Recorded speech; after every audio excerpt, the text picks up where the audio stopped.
And now, it's time for another Dice Tower review with Tom Vasel. Hey folks, I'm Tom Vasel, and today we're taking a look at the Boldest. Now, the Boldest is interesting to me for a couple reasons. One, the box cover looks really cool, and the art of the game by Max Prentice is really fantastic looking.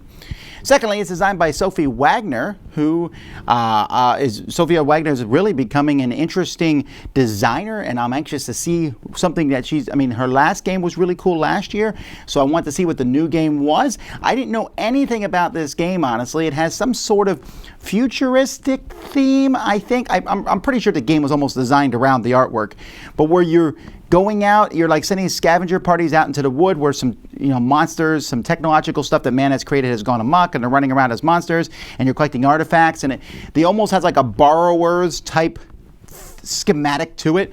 I think they're full-size humans and everything, but they're going out and just trying to collect stuff and fight, and you're just trying to get the most points by doing that. Here's how it plays.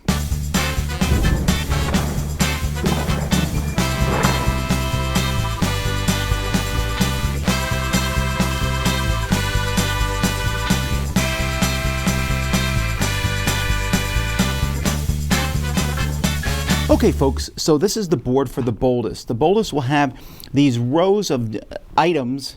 The items are blue. It has artifacts, which are purple, and then it has enemies, which are orange. At the end of the game, each of these is going to be worth points shown on them. Some of the enemies and artifacts can only be gotten if you have a corresponding item. So I can't do anything with this unless I have this item here, which will give this to me. However, I'll have to use this item up, but I'll give up 1 point to get 11 points. Items are worth 1 point. Each player is going to have a starting hand of cards. So you're going to have a bunch of cards here, and what you have is you have a mixture of these warriors with swords. You have engineers with the wrench here. You have the hunters with the crossbow. You have cooks with a pot, and then you have some dogs or animals which are essentially wild. You're going to, each round of the game, pick up, and you can use as many of these people as you want, and you're going to be placing them face down in 3 different groups here. The only rules are everyone has to be the same in that group, so I can only put down cooks in one group or warriors in another group. I could put warriors in 2 different groups if I want to. I could put 1 warrior in number 1 and 2 warriors in number 2, but they all have to be the same with the exception of animals. Animals can be wild. Whoever's on the top is the group leader, and so I'm going to put these groups here secretly. Everyone's going to do that. The people that you don't put out are going to go into your bunk beds over here, and you'll have access to them on a future turn. Turn order is kept track with a bunch of cards here. There's 5 turns in the game.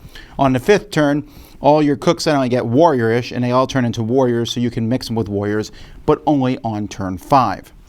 Once that's done, people are going to reveal, and you're going to start with number 1, and then everybody is going to show what they have. And then the warriors will go first, then the engineers, then the hunters, and then the cooks. Now, the way this works is only the person who has the biggest group, the most symbols of each type, is going to get to do the action. Unless you're playing with 4 or 5 players, then the top 2 of each type are going to go. If there's ever an argument or a tie, you have these tokens here. So let's say black and red tied, then black wins the tie, but goes to the end of the line here. And so if you win a tie, you're not going to win the next tie.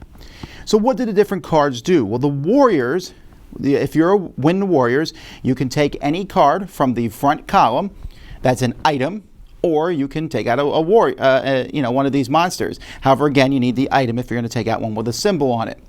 The engineers are the same thing, except they can take an item or an artifact. Then the hunters can take one of each type in the same column, but only if they have this target symbol on them, like this one does here. So maybe I'll pick this column here, and I'll take 1 blue and 1 orange, because I can take 1 of each type. Now, I would hope that there would be a row that has 1 of all 3 colors in it, but that doesn't always happen. And it might change because the warriors and the engineers might take them out of it. And of course, as you take stuff out, you open up the cards that are behind them. The cooks are going to be able to grab new people. So if you have cooks, you're going to get 3 cards from the face-up cards here. Now these cards are replenished after each of these 3 rounds here. But I'll take these cards, and I can use these cards in the future. Like, for example, this person here has 3 crossbows at the bottom. They are a great hunter, and it'll probably help me win hunters. These animals are 2 wilds. Some of these have special abilities. This hunter says he kills the monster and the monster directly behind it. Now here's the catch. These people only work if they're your leader. So if I have, for example, these 2 and this animal here, I could put them as a group like this, and I have 4 swords. 1, 2, 3, 4. The same thing with the hunters here. I can put these guys here, and I have 2 hunting symbols. But if I do it like this, now I have 1, 2, 3, 4, 5. Your leader's special ability only works if they're the top 1. The downside of that is your leader also goes away. They're gone, and you lose them. I guess they got killed in the battle or what have you. Everyone else that you used is going to go have a party, and so you put them here, and then each round they'll slide over here, so they skip 1 turn in the game, so you got to keep that in mind. That's pretty much it. There's a whole lot of different characters that are in here, and they're all going to give you various special abilities. Like this person, when they take this, they also can take out someone who's the weakest character next to it. Some of these people come with their own item equipped, essentially, which makes it easier for them to take out those enemies. This hunter lets you shoot in a row rather than a column. And so players are going to play through 5 rounds, and then you're simply going to add up your points. Whoever has the most points is the winner of the game.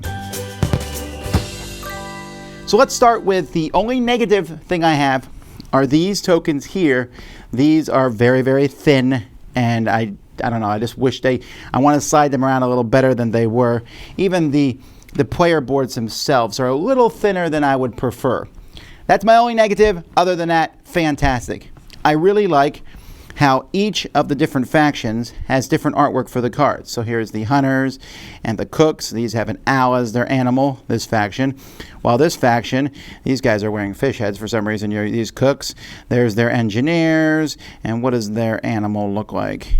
They got this otter. And so the artwork is just phenomenal. Really a big fan of the artwork in this game. And I like the artwork on all the different items and artifacts too. These like techno monsters and different things like that. It just really comes to life and really pops. And of course that follows through with the different extra people that you can add to your hand as the game goes by. Just really nice overall. The Boldest is a lot of fun. I was really happy with how this game came together. Essentially, in the Boldest, you are building a hand of cards, or deck of cards, I guess, but it's not like your traditional deck builder. You're simply just playing a bunch of cards, and obviously you want to use cooks to get more cards, but then you're also going to try to figure out the best time to use your warriors and things, and everyone starts with the exact same number of cards. Everyone starts with the exact same grouping, so you have to try to think, okay, in the front, there's a really big enemy. Everyone's going to play a bunch of warriors in the first turn. So why should I bother playing some warriors? I'll play some engineers, get something small, save my warriors for another enemy, and not compete with everybody else. But then everybody thinks that, and no one puts out their warriors, and one person sticks out a single warrior card because they want to keep the rest for a future turn, and they get it.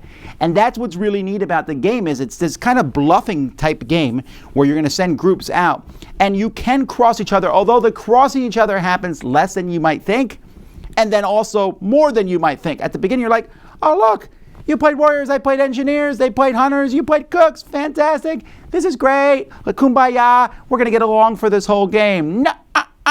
There's going to come a point where you're all going to play the same thing. And then everyone says, okay, cooks, that's the right thing to play. I want to get more people. But everyone's going to think that. So I'll play cooks in round 2, let other people go first. And the game just moves fast. It's really a quick game. I want to say it's 45 minutes, probably. And that's even with the full complement of players, maybe an hour at the most. But you're going to sit there and you're going to grab the stuff. Now, it's not tremendously thematic. You know, you're thinking more in the basis of numbers. All the cards are numbers. Your hunters shoot 3 things and your warriors kill a monster. So there's a little bit of theming there. But the art does add a lot to that dynamic and the look of the game, so I'm okay with that. This is a game that you are involved the entire game. You're sitting there picking where you're going to put your guys, and then you go 1, 2, 3. Everyone is playing each round. Even if you get canceled out and you don't get something, everyone's going to grab their stuff, and then you just go right to the next round. And the different special characters with their special powers is neat. Having your leader get lost each round is a nice way of attrition. It keeps someone from getting uber powerful because their leader's gone. It just comes together in a really nice way. At the end, you just add up your cards. Most victory points is the winner. That's an easy way to do it. This is a game that's going to fly under a lot of people's radars, but it's one that I really enjoy. I like it a lot. Yes, a good chunk of that is the dynamics of the game, but also the design of the game is fast and fun, so I recommend it for that. That's the Boldest. Dice Tower Judgment approved!